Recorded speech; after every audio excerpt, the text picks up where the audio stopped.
O que você sabe sobre os 12 semifinalistas nas 3 competições europeias? A gente vai falar muito sobre aqueles que disputam vaga nas decisões da Champions, da Conference e da Liga Europa no Rotas da Bola. Tudo sobre futebol internacional. Rotas da Bola. Episódio 128, tá no ar o Rotas da Bola, multiplataformas, o podcast videocast de futebol internacional aqui de O Tempo Esportes. Eu sou o Pedro Abílio, seja muito bem-vindo, muito bem-vinda. Hoje a gente vai falar sobre as semifinais na Liga dos Campeões da Europa, na Liga Europa e também na Conference League. Comigo o editor do Tempo Esportes, Fred Jota. Tudo bom, Fred? Tudo bom, Pedro. Preparado, né? A gente gosta desses jogos aí. Agora funilou, hein? Agora funilou e nós vamos falar muito sobre alguns países que começam a ganhar espaço, né? E tem chamado muita atenção a discussão sobre o coeficiente, né? Que vai dar uma vaga extra para um, vai perder a vaga extra do outro lado. Isso aí é interessante também, né? Teve gente que ganhou aí. Sem estar na Champions League, tem gente que foi beneficiada pelo calendário, pelo quebra-cabeças dos torneios continentais da Europa. E é claro, vamos discutir bastante sobre isso também. E vamos começar falando sobre as semifinais da Liga dos Campeões da Europa. Vem aí, hein? Mês de maio promete, última semana de abril, 1ª de maio, com Champions League na sua essência, nas semifinais, com 2 gigantes se enfrentando. Vamos já começar metendo o pé na porta para falar sobre Bayern de Munique e Real Madrid. Que jogo teremos? O Bayern de Munique que eliminou o Arsenal e o Real Madrid que eliminou o seu rival particular dos últimos anos, o Manchester City. Fred Jota, dá para dizer que as classificações do Bayern e do Real Madrid, elas foram bem diferentes nas quartas de final, né? Bem diferentes mesmo, e não deixou de ter drama. Sim. Mas em Manchester do que em Munique, mas classificações dramáticas, equipes em situações diferentes, o Bayern já fora da luta pelo título da Bundesliga, o Real Madrid cada vez mais próximo do título de La Liga, o peso da conquista do Bayern na temporada que não ganhou nada, a tranquilidade do Real Madrid que vira e mexe está disputando alguma coisa para efetivamente ganhar, inclusive a Champions League, que é um sonho do Bayern desde 2020, ganhou aquela na bolha fechada lá de Lisboa, mas não foi protagonista. O Bayern não foi protagonista na Europa depois disso. Não. Protagonista em casa. Aliás, revirou-se muitas vezes tentando ser, né? Falando de treinador, de elenco, muita coisa mudou no Bayern de lá pra cá, né? Exatamente. E agora chega tendo a possibilidade de chegar numa final contra um adversário indigesto, porque o Real Madrid cresce mesmo, e talvez é o peso da camisa, a mística que envolve o Real Madrid em Champions League, que dá para explicar porque se segurou tanto no Etihad. Teve bola na trave, teve pênalti perdido, teve tudo que puder imaginar. O volume de jogo do City foi o volume de jogo do City que a gente sempre acostumou a ver, e o Real tem um algo a mais na camisa branca, que não era branca naquele dia, mas que faz com que as coisas sejam um pouco diferentes. Tem a seu favor o Ancelotti e tem a seu favor, e aí nós vamos descobrir em breve, o Real Madrid faz o segundo jogo em casa. E aí tem histórias maravilhosas a respeito desse duelo. Inclusive um deles, que o Real Madrid começa a disputa em casa com o tal Cristiano Ronaldo, faz 1-0, vai no limiar, na continha para Munique e toma 4 lá em Munique. O Bayern toma 4 em Munique, com exibições espetaculares de vários jogadores, entre eles o Cristiano Ronaldo. O jogo do recorde, né? Que ele bate os 15 gols numa única edição de Champions e ainda viria a fazer mais 2, eu acho. O Bayern do Guardiola. Pois é. Joga um pouco aberta e acaba sendo envolvido. Então é um jogo de camisas enormes, pesadas, tradicionalíssimas. É um jogo de entendimento tático, que o Real Madrid teve muito em Manchester, que o Bayern teve muito em Londres contra o Arsenal. eu fiquei com a impressão que o Arsenal perdeu a chance de passar em Londres. Sim. Fiquei com essa impressão. Abre o placar, toma virada e não consegue voltar à frente no placar. Mesmo com um time mais leve, um time mais envolvente. E o Bayern é um Bayern metódico. E que, às vezes, esse metodismo dá resultado. Não é o Bayern brilhante do Guardiola. Não é o Bayern de outros treinadores, Pedro, mas é um Bayern que tem uma capacidade, tem um peso da camisa também, capaz de, no momento de baixa, tá em baixa. Tá em baixa, Tá. mas é semifinalista da Champions League. Dá pra dizer, Fred, que coletivamente a gente tem 2 times equilibrados, mas eu queria saber o que você acha sobre as individualidades de Bayern e Real Madrid nesse momento, porque time por time eu enxergo algumas deficiências em relação a substituições no Real Madrid, por exemplo, as laterais, enfim, algumas questões nesse sentido. Tem bons jogadores para outras posições e falta alguns para algumas delas, e no Bayern de Munique também. Mas de 1 a 11 são 2 times com muitos talentos individuais. Vejo que o Real Madrid está pouquíssima coisa à frente do Bayern em termos de talento individual. Isso, na minha opinião, porque o Real Madrid vive uma fase melhor. Talvez fosse o Bayern numa fase melhor. O cenário que a gente imaginava que ia ter nesse momento em relação ao Bayern era o campeão da Bundesliga, ia estar aí preparando para decidir a Copa da Alemanha, e a gente vê o Bayern que foi atropelado pelo Leverkusen, não está na Copa da Alemanha e se agarra à única possibilidade de um título, o mais importante deles. E é gozado, né, Pedro? É igual falam dos estaduais no Brasil, né? Pro Bayern ganhar ou não ganhar a Bundesliga esse ano, não tem problema nenhum. É. Não é pra ter esse estresse todo, não. Aliás, é zero estresse. Mas criou Fica uma pressão, né? Criou uma onda de negativismo. A gente tá falando de um time que é vice-líder, né? Com certa folga. Com tranquilidade. Não vai sair ali do G4. Talvez não vai ser realmente o vice-campeão. Ok. Segue o jogo depois de ganhar 11 seguidas.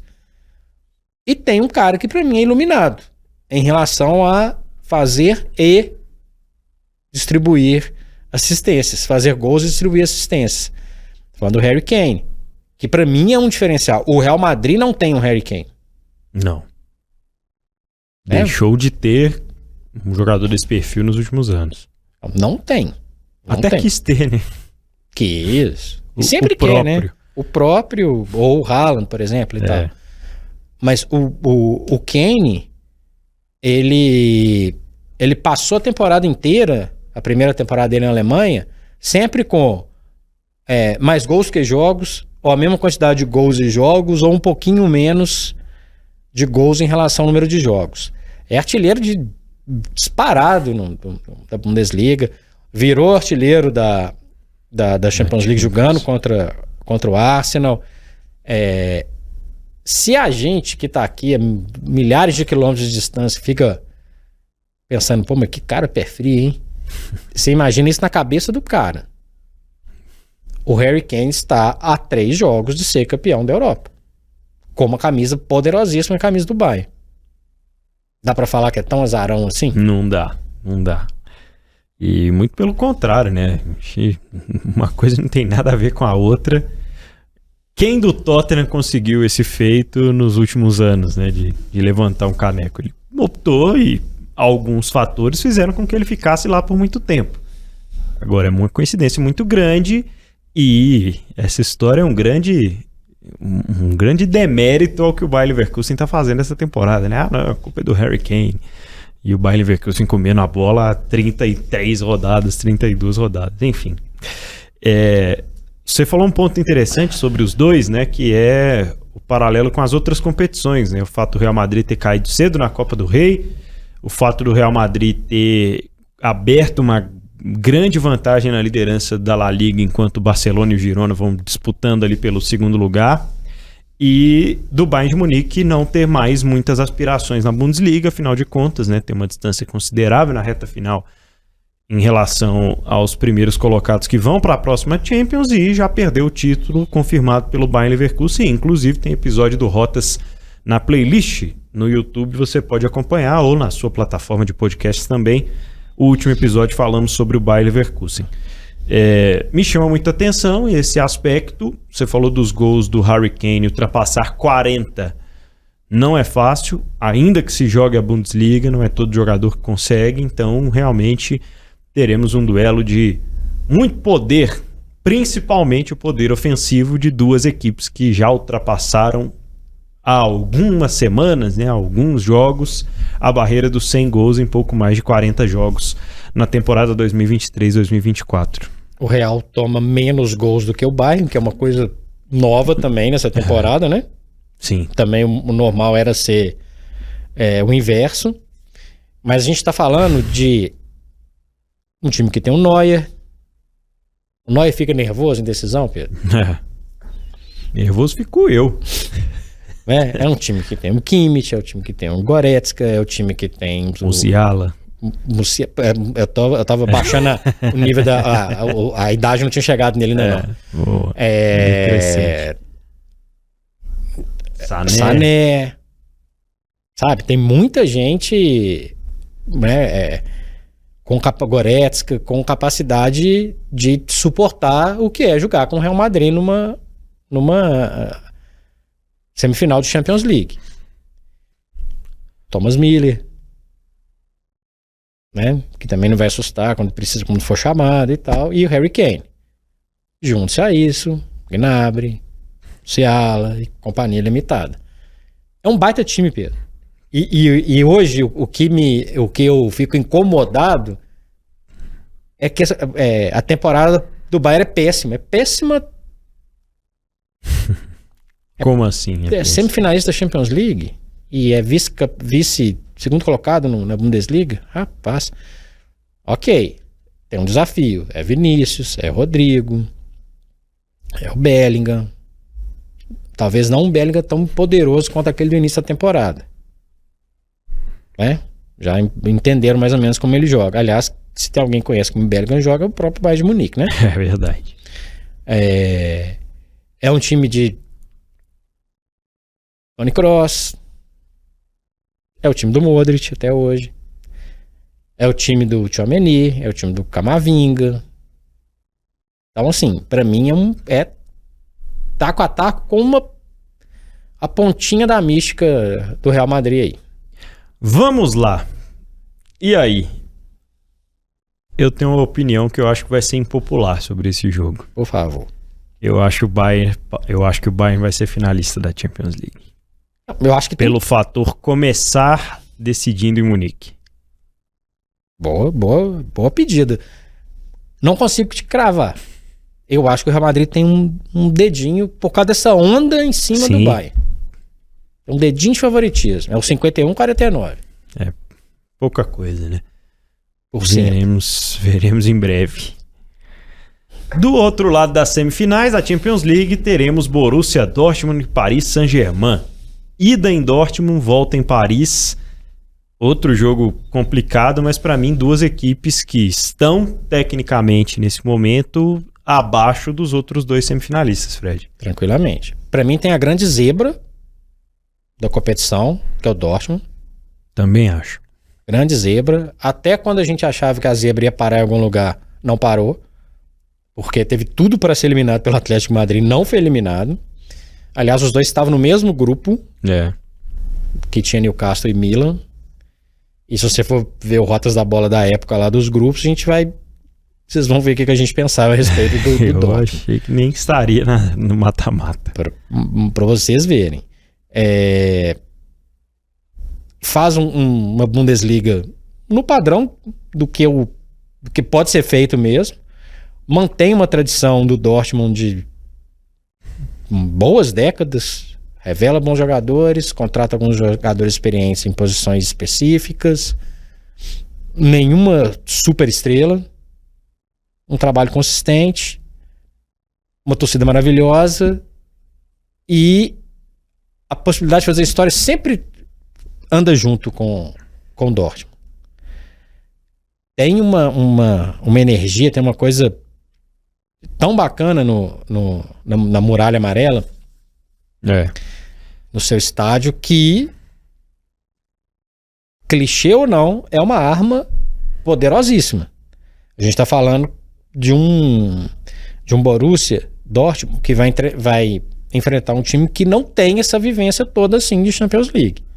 Tem grana, tem um fora de série e vários outros bons jogadores. Mas e aí? Esse é o clima de Champions League. Esse jogo da ida em Dortmund é onde as coisas podem ser definidas, né? Pode ser definida aí. Eu, apesar das derrapadas recentes do PSG, acredito num favoritismo do time francês pelo fator Mbappé principalmente. O Dembélé volta a jogar bem, é um time que tem, acho que, o principal poder ofensivo, né? Porque não dá pra tirar tanto assim de um PSG que reformou a sua zaga no meio da temporada, né? Com a chegada do Beraldo, que até encaixou, mas ainda assim não é uma defesa excepcional, e um time que é pouco testado, né, Fred? É um time que nada de braçada na Copa da França, nada de braçada na Ligue 1, vai ser campeão de novo. Diferente do Dortmund. Você falou dessa energia que tem em Dortmund principalmente, mas a gente não vê isso há muito tempo com o PSG, que tem uma torcida muito característica, né? Não dá pra dizer que é um clima morto no Parque dos Príncipes, mas ao mesmo tempo o PSG não tem... Não é só essa questão de experiência. Eu entendo o que você citou sobre essa vivência dos jogos decisivos, os momentos decisivos de Champions. Acho que falta ao PSG essa sinergia, né? Do projeto com a história, de criar esse peso da camisa que o PSG tem tanto sofrido nos últimos anos sem ele. Apesar disso tudo, para mim, o PSG tem tudo para ser finalista técnica e taticamente nessa Champions League. Pra mim é um favorito. Aliás, no seu desenho aqui, reviveremos a final da bolha, né? É verdade. 2020. PSG e Bayern de Munique. Em Lisboa, vitória de 1-0, gol do Coman, gol do Bayern de Munique. O Mbappé é mais um maluco que fez mais de 40 gols na temporada, né? É verdade. É uma coisa impressionante. O PSG, ele tem uma equipe com um bom goleiro, bons defensores de maneira geral, tem o Hakimi, sim, né? O próprio Beraldo, para mim, ele tem um potencial enorme. O Marquinhos, que, na minha opinião, oscila muito, especialmente em jogos grandes, mas é uma referência do time, muito identificado. Estamos falando de um time que tem o português Gonçalo, que é um jogador com, né, potencial para uma carreira interessante. E pega um time que, se a gente está falando aqui que o Dortmund é uma zebra, eles têm certeza que eles são zebra. Certeza. E o Paris Saint-Germain tem o peso de... agora vocês vão voltar para a final. Vocês vão voltar pra final, vocês vão tentar, não é etc. possível, né? Sabe? Vocês vão ter que julgar aí, enfim. E aí, eu diria que é um favoritismo, Pedro, mas eu não descartaria o Dortmund. Também não. O coeficiente brilha aqui, hein? E aí, dá-lhe vaga alemã. O Borussia Dortmund, nesse momento, briga com o Leipzig, né, pela quarta posição, né, mas quarto e quinto, mas tem uma considerável distância para o sexto colocado na Bundesliga, então fatalmente estará na próxima Champions League, independente dessa reta final que vamos viver. Afinal de contas, uma vitória e 2 empates dos alemães aí já garantiria a quinta vaga através do coeficiente europeu para a Bundesliga. Você falou do Harry Kane, o Tottenham dá azar até nesse momento, né? Até nesse momento, impressionante. Né? Que é só para situar, o Tottenham é o quinto colocado na Premier League, com uma certa tranquilidade, no ano que tem a possibilidade de ter 5 vagas, os compatriotas decidiram derrapar na reta final. Ainda falaremos sobre isso nesse episódio do Rotas da Bola, mas é isso, né? Estimular o pessoal a comentar bastante, participar com a gente nos programas, nos próximos dias em O Tempo Esportes. Falaremos muito sobre essa reta final de Champions League. E você citou aí pontos importantes, né, do time do PSG. Acho que tem bons valores individualmente e um goleiraço no Borussia Dortmund que pode fazer diferença também. E é um fator que chama muita atenção aí para essa semifinal do outro lado de Borussia Dortmund e Paris Saint-Germain. Fala os nomes pra galera.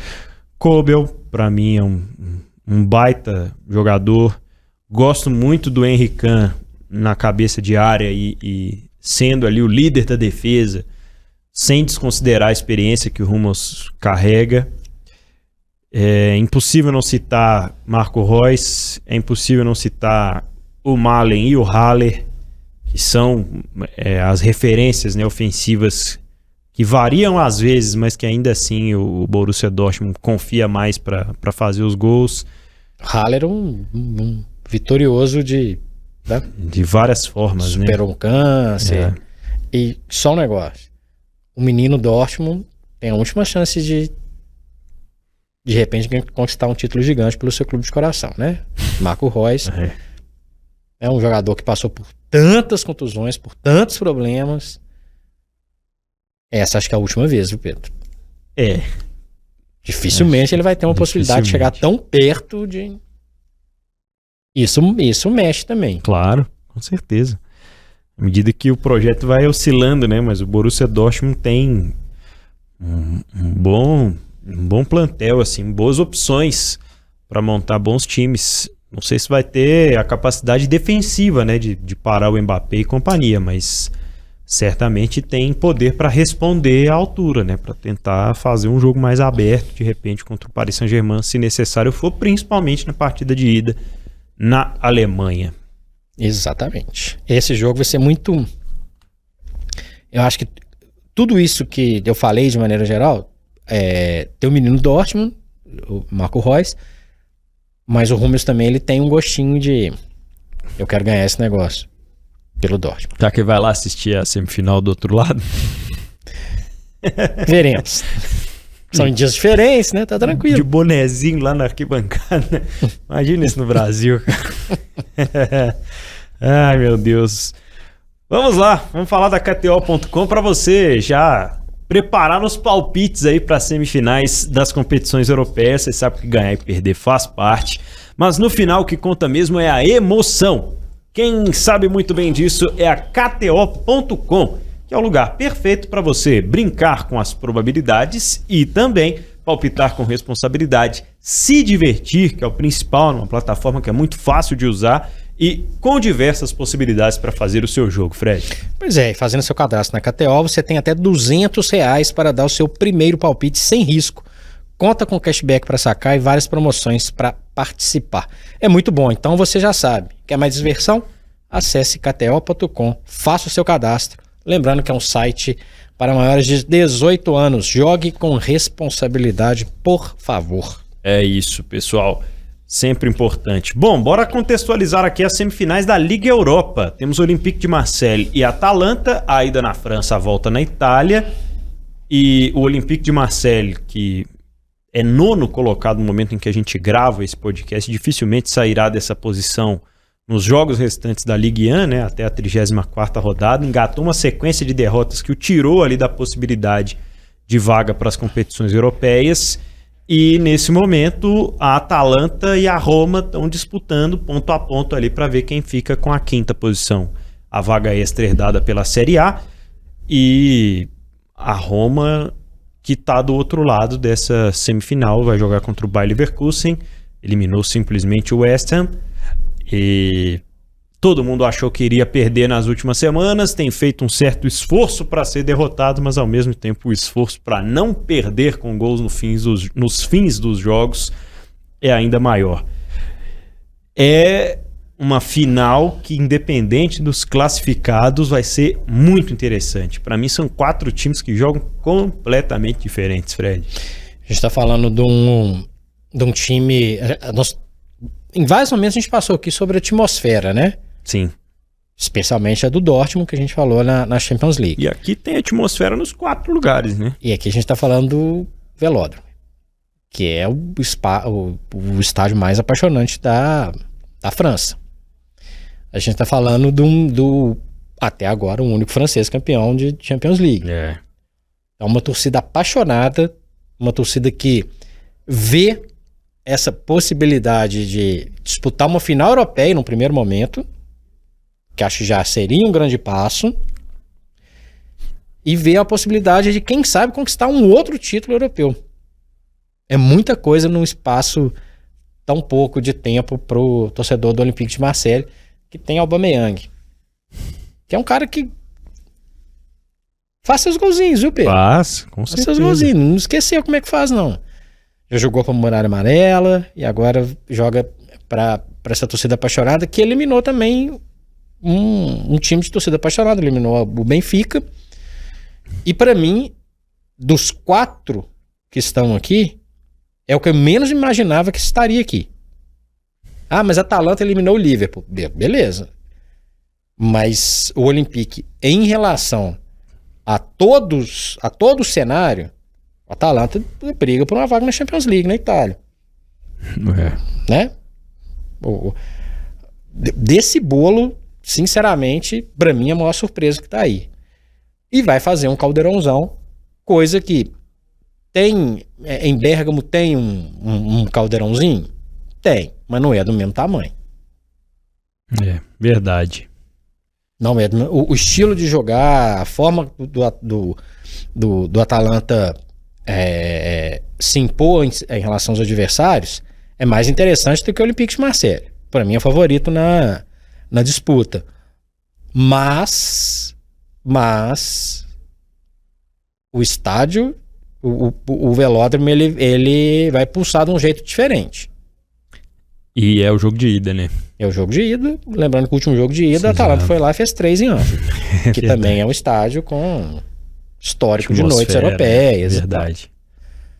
Eu só consigo me lembrar agora eu tentei até pesquisar aqui rapidamente, mas não me lembro as palavras exatas que o Gasperini usou na coletiva.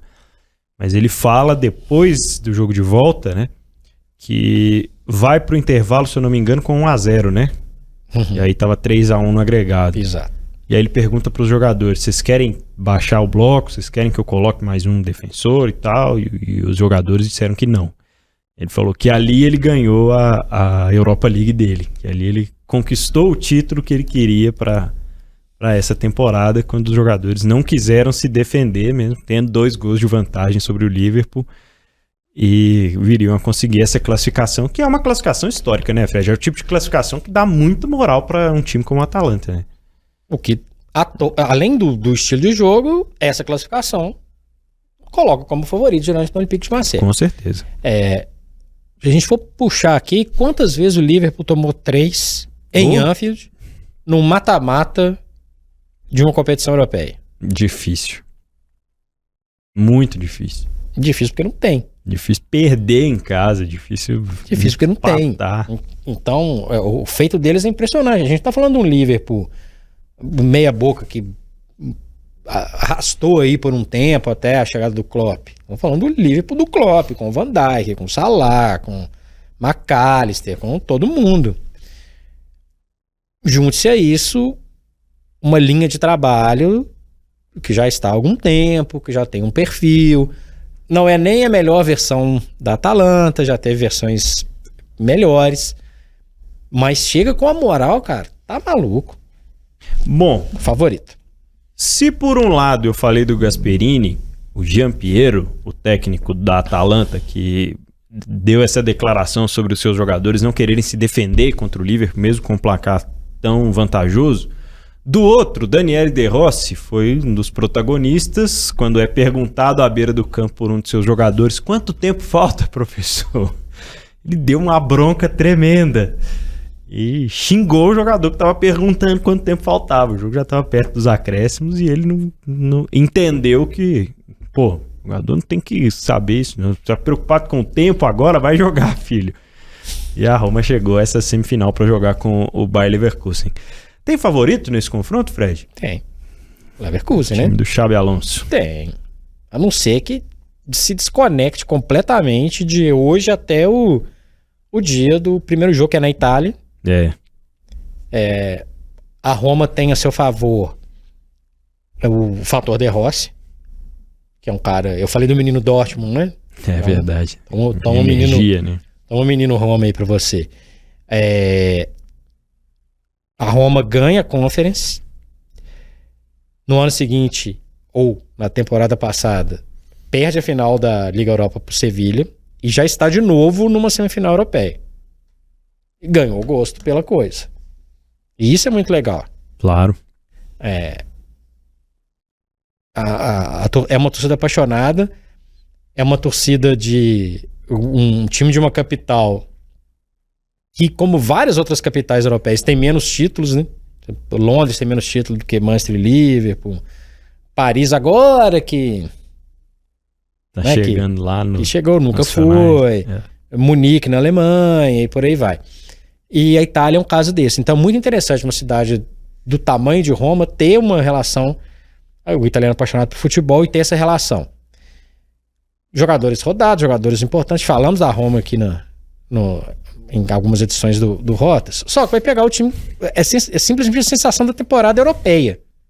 Não joga nem a Champions League, mas é a sensação da temporada europeia. Pois é. Né? Invicto na Bundesliga. Na temporada. Invicto na Liga Europa. Invicto na Copa da Alemanha. Invicto em tudo. Com um jogo extremamente atraente, extremamente envolvente, extremamente... eu ia falar que ele é pragmático, mas é pragmático no sentido de todos esses fatores voltar... O pragmatismo não no mau sentido. O pragmatismo, assim, tem tanta coisa boa que ele está programado, perfeito para fazer funcionar. São movimentos calculados, né? Não é o pragmatismo do defensivista que tenta ali jogar por 1-0, que segura o jogo, que às vezes perde um jogo e sabe que vai reverter o placar. Não, é uma reunião de coisas tão positivas que transformaram o time do Xabi Alonso num espetáculo de futebol. É muito legal ver o Bayer Leverkusen. O jogo de volta é em Leverkusen. Então depende muito do que a Roma vai fazer em casa. Lembrando que a Roma eliminou o Milan. Pois é. Tá. Com propriedade, né? Recentemente semifinalista da Champions League. Enfim. Não é uma tarefa fácil do Leverkusen, até porque estamos falando de uma semifinal europeia, que envolve outras situações, que envolve torcida, envolve uma atmosfera diferente, envolve uma série de coisas. O Bayer Leverkusen já teve dificuldade diante do West Ham, que leva um 0-0 quase até o fim na Alemanha, toma 2 gols no finalzinho, abre 1-0 em Londres. Sim. E acaba que toma o gol lá nos acréscimos quando parecia que não ia dar nada. Mas correu risco o tempo inteiro. Então é um favoritismo, mas eu não vejo um passeio de bola gigantesco. Até porque eu acho que o grande passeio desse ano do Leverkusen foi contra o Bayern. E ali tem rivalidade local que movimentou os caras o tempo inteiro. Então, eles podem entrar mais relaxados, entre aspas? E de talvez. repente o jogo não encaixar, né? E aqui também tem a alegria do coeficiente. É verdade. Para a Alemanha e para a Itália. De Rossi ou Xabi Alonso? Quem seria o volante do Fred JFC? Xabi Alonso, tranquilamente. Eu tenho a seguinte opinião. Se eu pudesse calar um, se quiser deixar os dois, eu ponho os dois. Pontos corridos, Xabi Alonso. Para jogar uma final, eu fico com a paixão de Daniel De Rossi. Tudo bem. Não tem suspensão, não tem preocupação com cartões. Eu fico com a loucura de Daniel De Rossi. Agora, podendo escalar os dois. Complementam-se, né? Porque, maravilha, seria uma baita De dupla Rossi ali. é sangue na veia. É verdade. Bom, é isso, né? Eu criei uma pergunta hipotética aqui, criando esse roteiro, além dessa que eu acabei de fazer, que veio na cabeça na hora. O Bayer Leverkusen atual seria campeão da Série A? É uma ótima pergunta. Do que mostrou de futebol, jogou mais do que a Internazionale, que nada de braçada na Série A. Eu vejo isso também. Eu vejo que chegaria com um estilo de jogo que normalmente, a gente vai pegar aí um Napoli recente, uma Atalanta recente, times que conseguiram boas campanhas. Não estou nem falando só do título, né, do Scudetto do Napoli na temporada passada, mas normalmente quem apresenta alguma coisa diferente no campeonato italiano, como o Bayer Leverkusen está apresentando no alemão, é consagrado por isso. Então eu acho que o Bayer Leverkusen conseguiria nessa temporada aí ser campeão sim, viu? E vejo as ligas até de certa forma equilibradas, né? Apesar de que pra mim tem mais times mais qualificados do que na Série A do que na Bundesliga. Sim. Mas ainda assim E a Roma? existem os abismos. A Roma na Bundesliga ia brigar pela 3ª ou 4ª posição. Eu ia falar que brigaria pela 5ª posição. Tentaria entrar no bolinho de Champions Tentaria League. entrar, né? A Roma com o RB Leipzig dá jogo, hein? Leipzig, Dortmund, Bayern de Munique, Bayer Leverkusen. Pra mim tá abaixo desses. É por aí. Né? Talvez encararia um pouco ali o Leipzig, mas tá abaixo. Muito bem, essa Liga Europa que tem as semifinais, então, batemos na final, né, com Leverkusen e Atalanta. Muito bem, vamos ver o que vai dar nessa competição. Bora falar da Conference League, a 3ª competição europeia. Tem nas semifinais Aston Villa e Olympiacos, com a ida na Inglaterra e a volta na Grécia. E teremos Fiorentina e Bruges, da Bélgica. A volta é na Bélgica, né? A ida é na Itália. Falar um pouquinho das zebras das competições europeias dessa temporada, né, Fred? Não faltam, né? Não faltam. Quase que tinha mais uma, né? Se não fosse de Dibu Martinez, a gente tá falando do Lille, que é um time inferior ao Aston Villa. Sim. Né? Mas o Dibu, eles falam que às vezes o cara instala um triplex na cabeça, né? Do torcedor, do jogador. Inteiro, ele colocou, piscina, pelo amor, uma cidade na cabeça dos caras. Ele torrou a paciência de todo mundo o tempo inteiro. É uma coisa impressionante. Impressionante. Mas o Aston Villa pode jogar mais bola na... Não precisava ter passado por esse apuro, De né? jeito nenhum.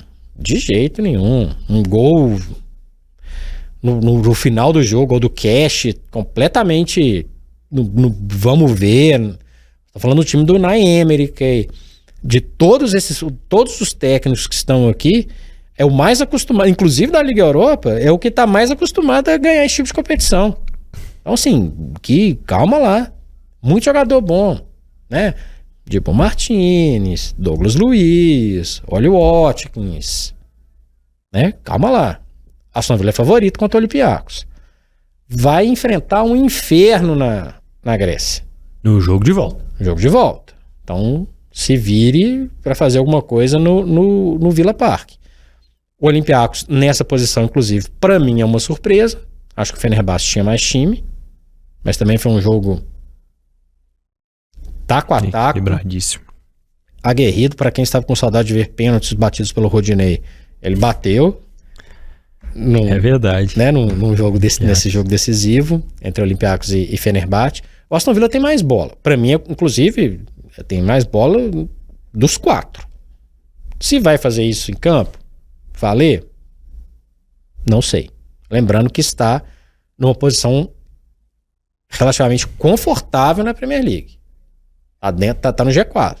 É a grande chance de jogar a Champions League no ano que vem, na temporada que vem. E vai segurar Oli Watkins?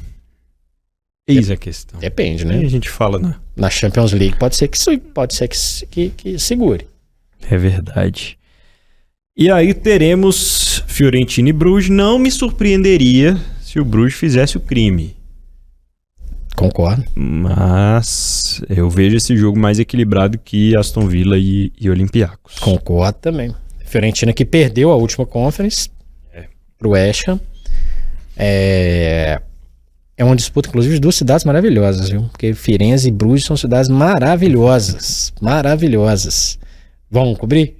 Bora. O Bruges, ele tem uma casca que a Fiorentina não criou nas últimas temporadas, né? É verdade. Que é jogar a Champions League. Jogar e várias vezes. E disputar, né? Estar nessas condições. Disputar jogos contra equipes bem maiores. A gente acabou de falar que a Roma, que tá ali no quarto, quinto lugar do campeonato italiano, teria dificuldade na Bundesliga. A Fiorentina, que tá abaixo, também não seria surpresa. O Bruges é uma zebra? Mais ou menos, né? Jogou, né? Andou jogando alguns campeonatos aí, fazendo barulho. E nós estamos falando de um time belga. Estamos falando de um time de um país que não tem tradição no futebol. Verdade. Né? O Bruges, inclusive, já foi vice-campeão da Champions League na era Copa dos Campeões. E, obviamente isso não entra em campo, mas é uma cidade acostumada a ter jogos europeus. E se não é se não tem uma muralha amarela, Pedro, é um estádio pequeno em Bruges que vai fazer barulho pra cima da Fiorentina. Equilibradíssimo pra mim. Eu vou de Fiorentina, tá? Porque eu acho que o primeiro jogo eles podem... A Viola pode fazer uma graça em casa. Viva o coeficiente, hein, Fiorentina? Vai ter sexta vaga desse jeito.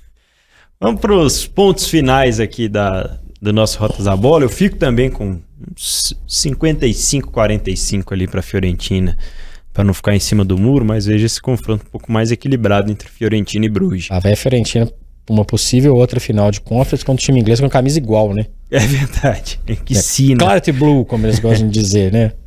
Que sina. Ô, Fred, e os ingleses, hein? A gente falou do Aston Villa, cadê o resto? Pois é, cara. Realmente. Coisa, cara. Impressionante.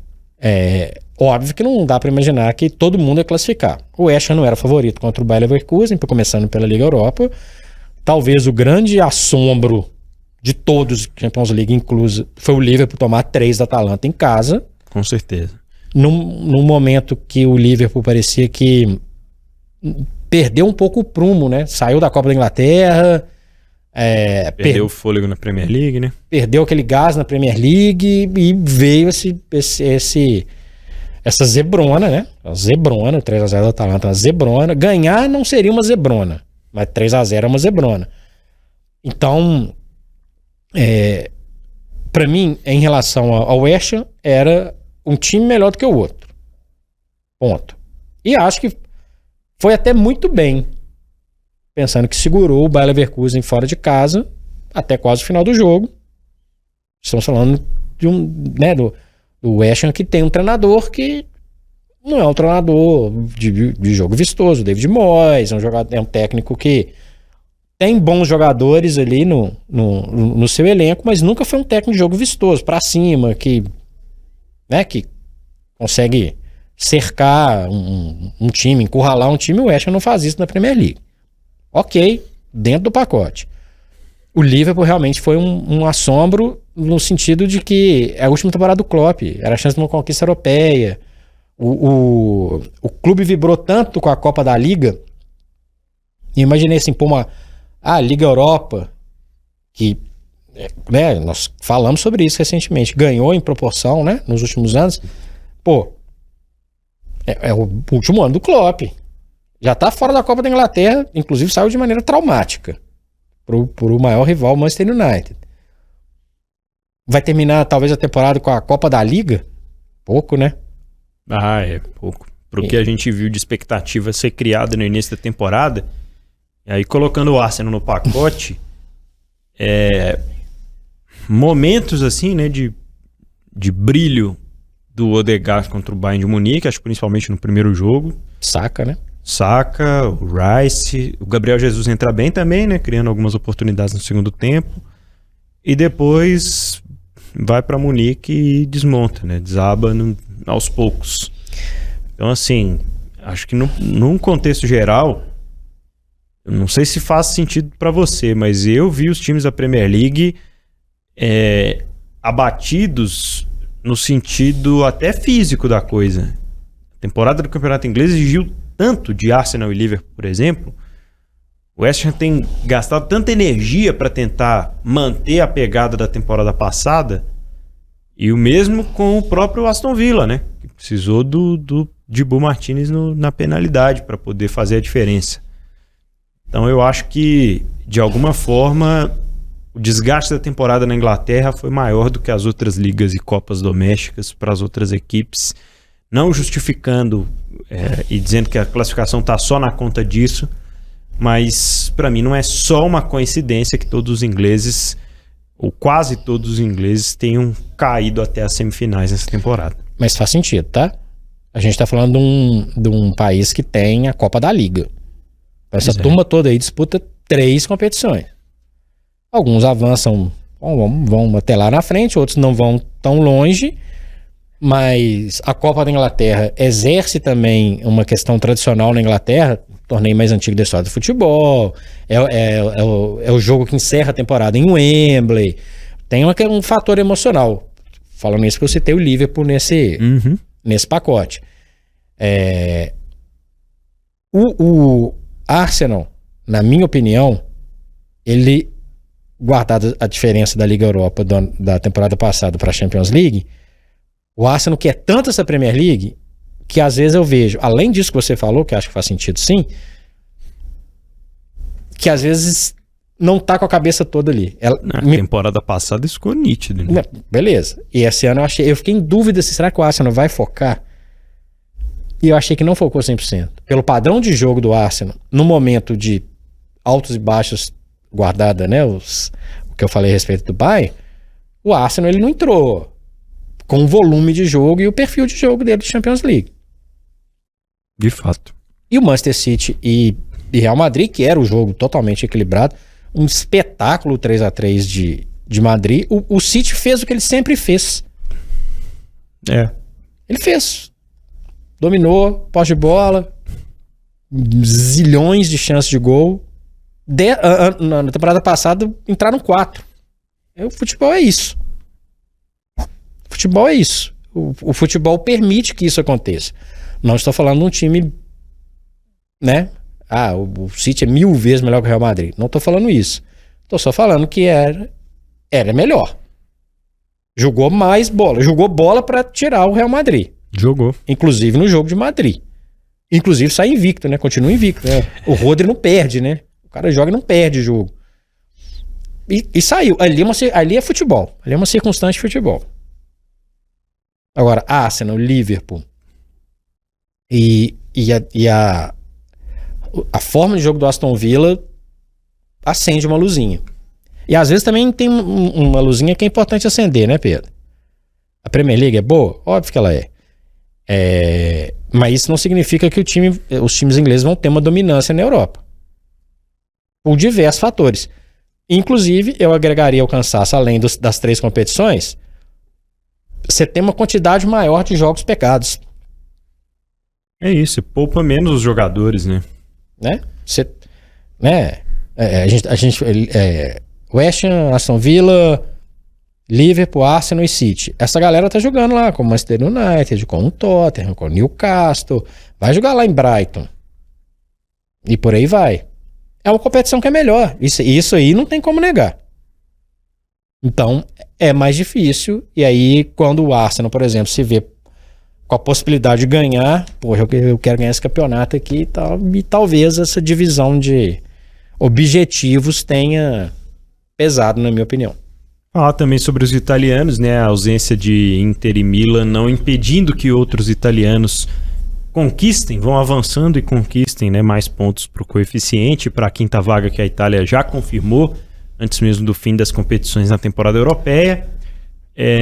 Apesar daquela semifinal da temporada passada, a gente já não via há algum tempo tanta mobilização na Champions League por parte das equipes italianas desde que a Juventus começou a dar uma derrapada, né? Então, no ano passado a gente já tratava como uma ressurreição do futebol italiano de alguma forma e de alguns modos de jogar que trouxeram alguma diferença. E alguns jogadores que faziam essa diferença, alguns treinadores que estavam tentando, né, implementar o que já vinha sendo jogado, de jogo mais posicional, de um contra-ataque um pouco mais rápido, de troca de posições, que a gente viu em alguns momentos, principalmente no Milan, né, do ano passado, mas uma Inter de Milão muito obediente taticamente também, que chegaria àquela decisão. E nesse ano estão focados, né, na briga na Série A. A Inter dispara desde cedo, vai fatalmente ser campeã italiana ao fim da temporada, mas se desencontraram, né, ao longo da disputa da Champions League. A Inter, de maneira geral, ela mantém um nível melhor do que o Milan. Boa. Né? Alguns jogadores-chave funcionam melhor. Lautaro, por exemplo, fez mais gols nessa temporada. E o Milan, ele não consegue manter o nível de competitividade, na minha opinião, que levou a ser semifinalista da Champions League. A gente viu o Milan no grupo... o Milan só chegou na Liga Europa ali, saindo do grupo da morte, um vacilo do Newcastle enorme em casa, assim, jogava por um empate, perdeu, tal. Jogadores que chegaram com um certo cartaz não correspondem, na minha avaliação, ao que o Milan esperava. Pulisic, por exemplo. Para mim, é um jogador muito, muito normal. Chegou com uma certa expectativa, uma rodada de Premier League, mas não fez diferença. O Milan em nenhum momento sonhou com o título italiano. Pois é. Nenhum momento. Foi eliminado pela Roma com propriedade da Liga Europa. Sim. Então acho que o time compacto, combativo e que funcionou muito bem, não conseguiu repetir por diversos fatores. A Inter manteve, não no nível Champions League, mas manteve um nível. Saiu da Champions League até no confronto pau a pau com o Atlético de Madrid. Mas manteve uma gana, um desejo melhor, um desejo maior de conquista. É o que faz estar na frente do campeonato italiano. O Milan, para mim, é uma temporada decepcionante. Muito bem. Liga Europa, Conference League e, claro, a Champions League. Vamos conhecer em breve os finalistas e, claro, toda a discussão aqui. Vamos acompanhar os jogos. Uma reta final de muitas emoções pra gente na temporada do futebol europeu. Esse foi o Rotas da Bola 128. Eu sou o Pedro Abílio. Eu sou o Frederico Jota. Você acompanha o nosso videocast e também podcast em otempo.com.br/esportes com S e também no canal exclusivo youtube.com/@otempoesportes. Tem cortes, tem muitas curiosidades lá, além da nossa playlist. Aquele abraço.